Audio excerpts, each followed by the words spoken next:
Binabanggit niyo po ng company, isa lang po ba yun sa binabanggit ni Presidente? Parang familiar po yung name. Yes. Sila ay mga kumpanyang nakasama sa mga binanggit ni Pangulo at reported sa website ng Office of the President. Yung what you call isumbong mo sa Pangulo. Yes. They're one of those. So, meron po kayong mahabang list ng mga companies involved, related po to sa flood control project. Kakasuhan din po ba ninyo yung mga yun? This is the flood control project done in the city of Manila 2022, 2023, 2024, and 2025, amounting to more or less 14 billion done in Manila. So most of it finished already. Bumaha ng pondo sa Maynila, bumaha pa rin sa Maynila. Now, itong lahat ng ito ay walang permit sa lungsod. Yes, we are investigating them, and they are also being investigated by the Office of the President. But that is the thing of the past. Sad to say, ulitin ko, bumaha ng pondo sa flood control sa Maynila, amounting to 14 billion, and yet the people of Manila and those people studying, working, doing business, going in and out of Manila continue to suffer with the flooding.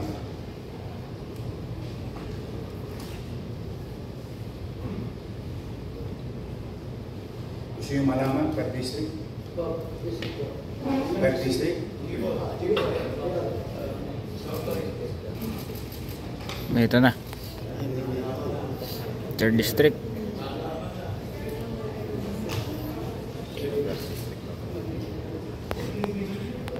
District 1, 3.4 billion. District 2, 2 billion and 59 million. District 3, 4.2 billion. District 4, 1.3 billion. District 5, 1.1 billion. District 6, 2 billion and 60 million. Total of 14 billion, 313 million, 132,309 pesos and 12 centavos from project allocation for the year 2022, 2023, 2024, and 2025. At malamang sa hindi, kulang pa yan. Kasi ang lahat ng ito ay kinuha lang namin sa website ng Pangulo.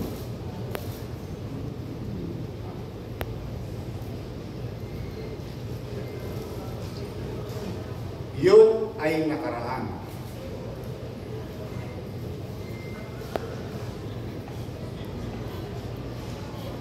Ngayon may bago pa. 112 new ongoing projects without permit, without paying regulatory fees for the local government of Manila. Particularly contractor's tax.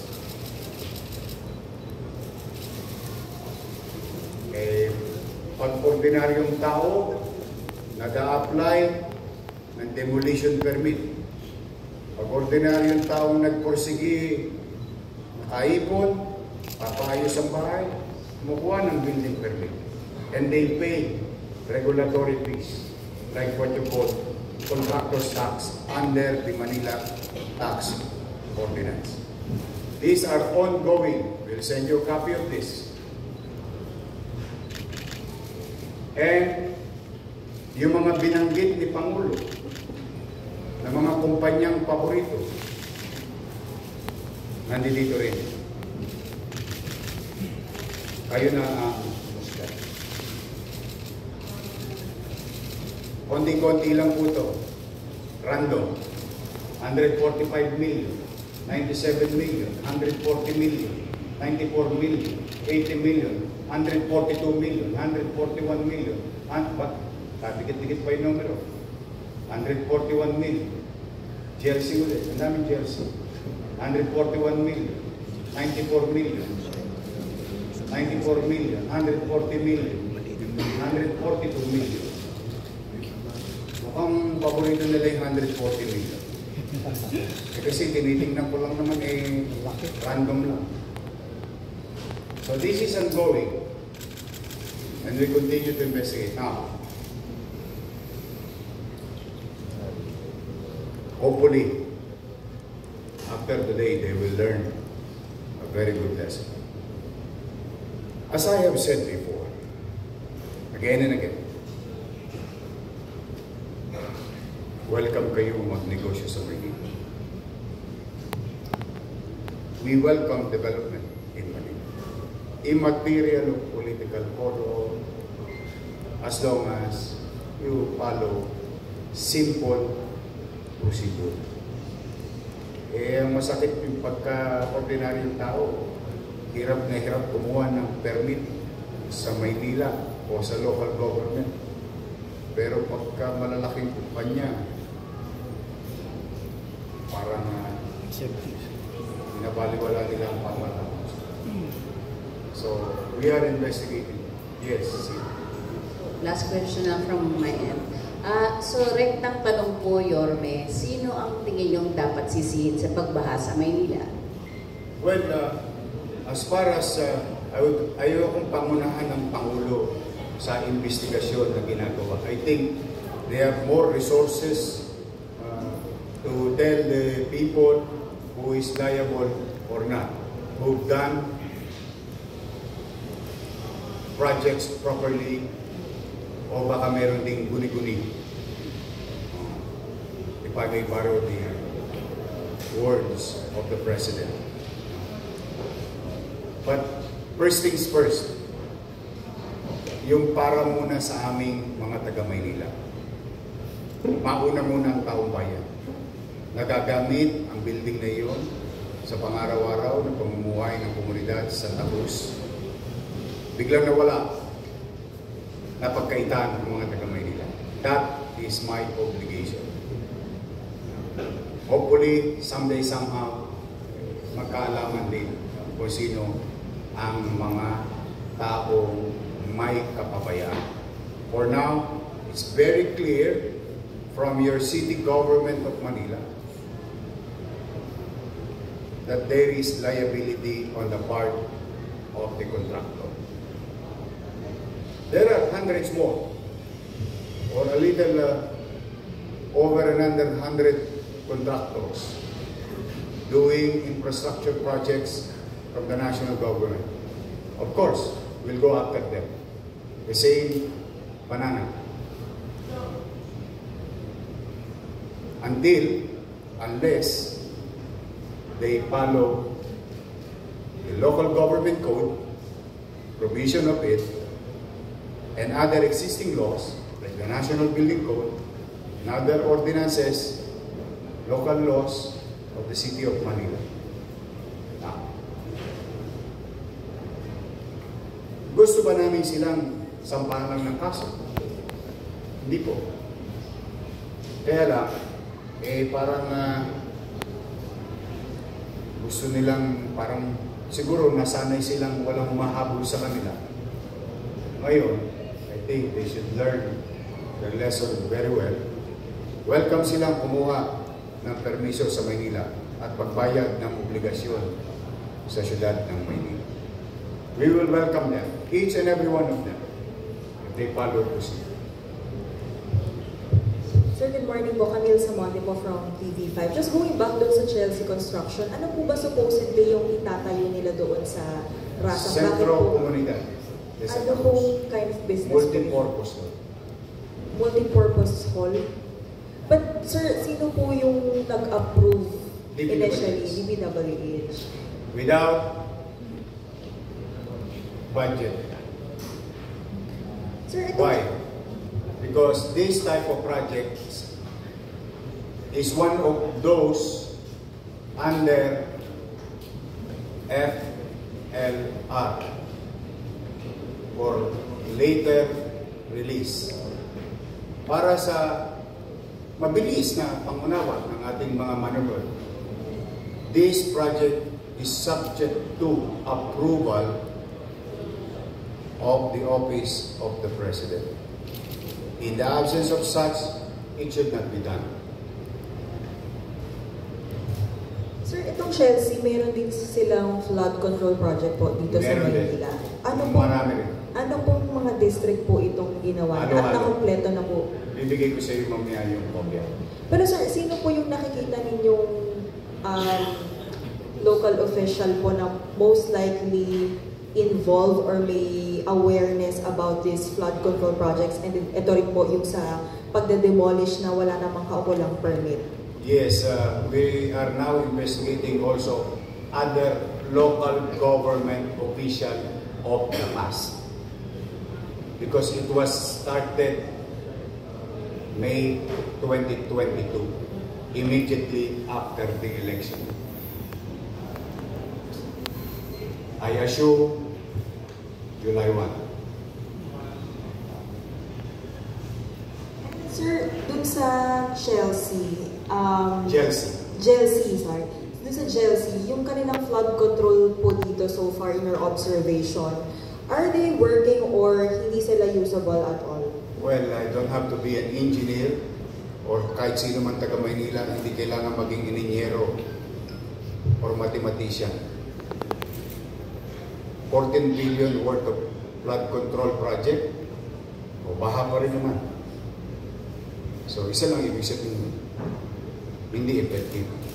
Now, again, if I may borrow the words of the President, palpak.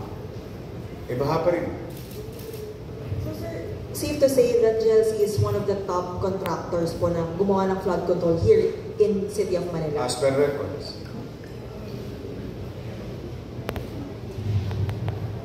Ed Reyes po sa People's Tonight. Doon sa civil case na isasampay nyo doon sa contractor, mag-claim kayo ng damage. Of course. Magkano po? So far, 10 million. Pero, mas gusto kong gawin nila ulit yun. Kung sakaling sila'y mapatunayang may sala. I don't want to be ahead of myself. They are now accused. If they are guilty, then I will let the court decide on the matter. But we have a solid case. We have solid evidences. And it's available and it will be furnished. We will furnish the respective the office of the city prosecutor's office today. Kung sakali po sir na makakuha sila ng permit o mag-proceed sila kumuha ng permit, maitutuloy ba yung proyekto? We'll cross the bridge when we get there. Any question? Ito akin. Ngayon, ganito yung ano eh.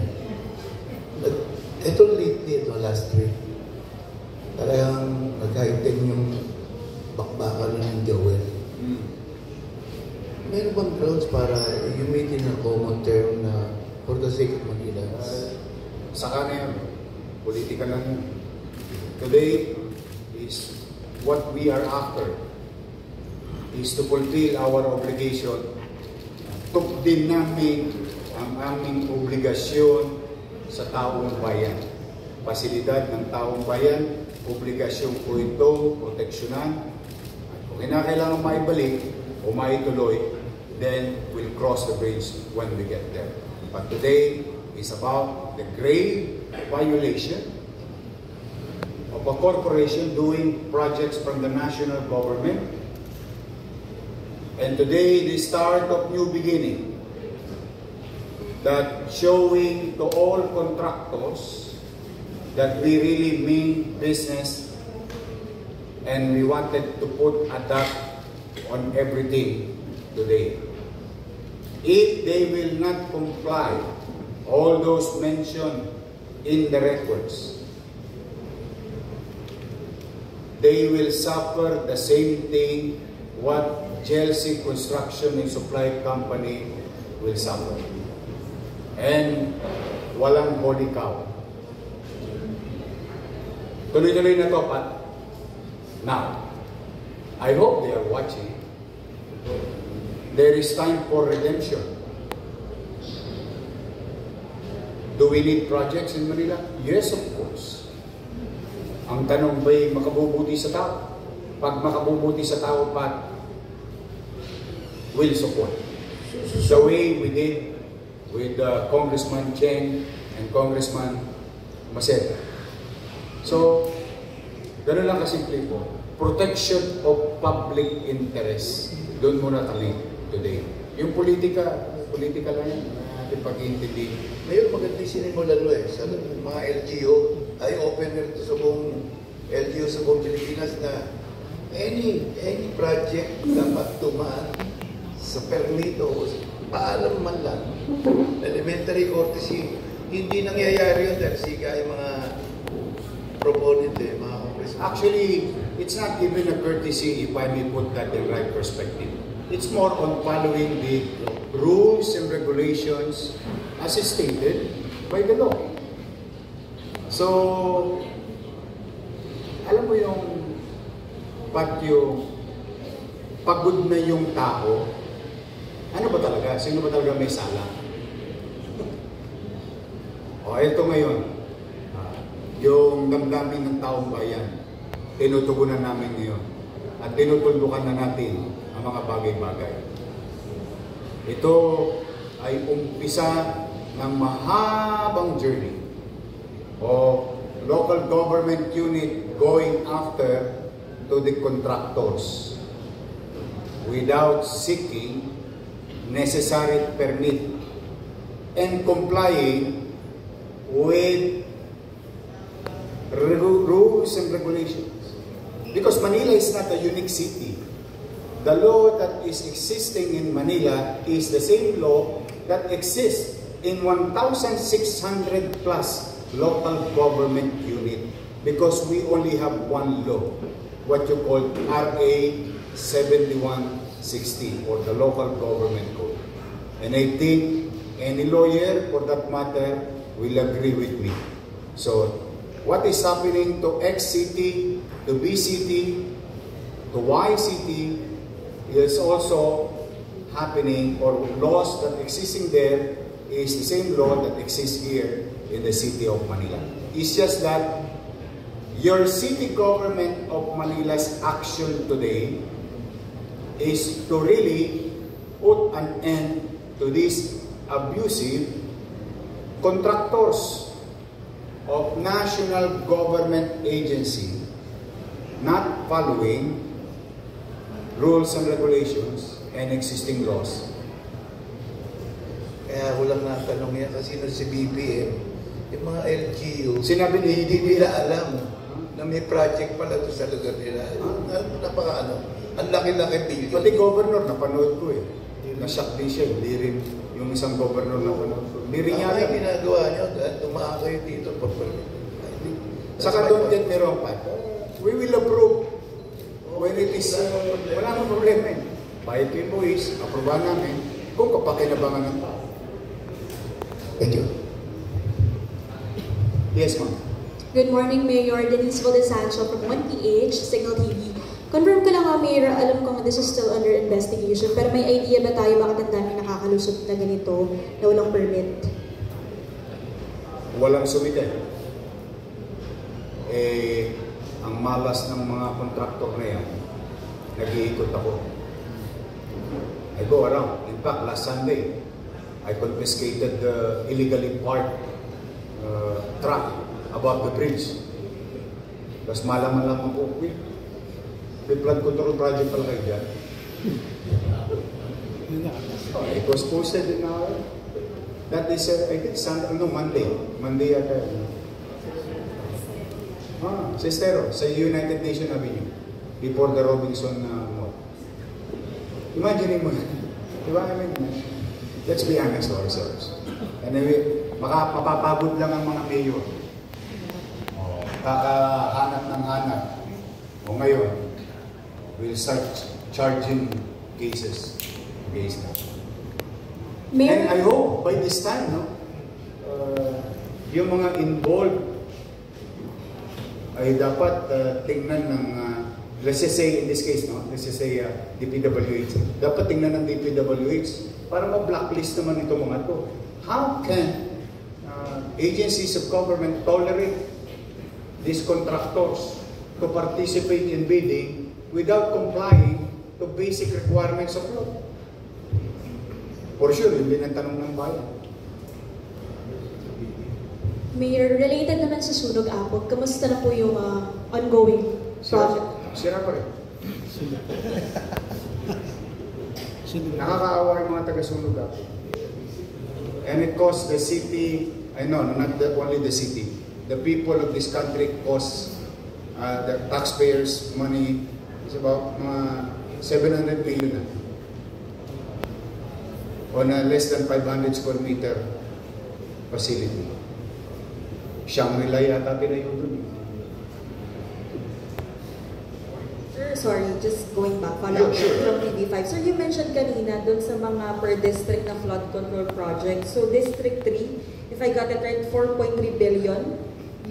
So, isa po dun sa pinaka malaking allocation of budget for flood control. We'll furnish you the copy. These documents. But Mayor, since district po ito ni Congressman Joel, is he gonna be part of the investigation? And meron na rin po ba tayong coordination with him because it's part of his district and pati sir yung mga contractor po na walang permit na nakalusot? Again,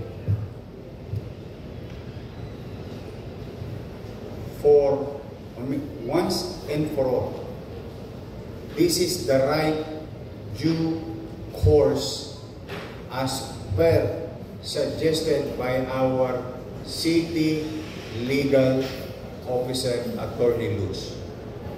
Go after those directly violated, then later on we'll see if there is somebody else who are involved. Kumbaga sa riding in tandem, nahuli mo yung driver, yung gunman, o nakatalon, nahuli mo yung driver, doon matutuntun na natin kung nasaan yung gunman. Sort of saying, metaphorically speaking, this is the right course. We've been discussing all these things so that no politics will be involved. Kasi ayoko rin i-pollute yung damdamin ng taong bayan. Ang taong bayan ay magkaroon ng confusion na political and so on and so on. Now, who violated? Clear violation, blatant violation, and blatant disregard of the law, rules and regulation should be subject to criminal and civil charges. In this case, yung mga kontraktor. Yan, saka na sila. We'll see. Again, I'll cross the bridge when I get there. But I told you, no holy cow. Sir, last question. Okay? Last question. Wala na? Ana? Maraming salamat guys. Okay, mag-ingat kayo. We'll update you on the proper cases filed today. We'll send you copies of it for general consumption and the copies of these documents, as you have been asking also, for purposes of clarity and guidance of everyone. Again, to our friends in the media and the bloggers who are here, thank you very much for your time. Thank you for helping us communicate the course of action of your city government. Loobin nawa ng Diyos, magtagumpay tayo at panagutin natin ang mga taong umabuso sa mga pasilidad at pagawaing bayan at pondo ng bayan sa lungsod ng Maynila. Magandang araw at pagpalain nawa kayo ng buong Maynila. Maraming salamat.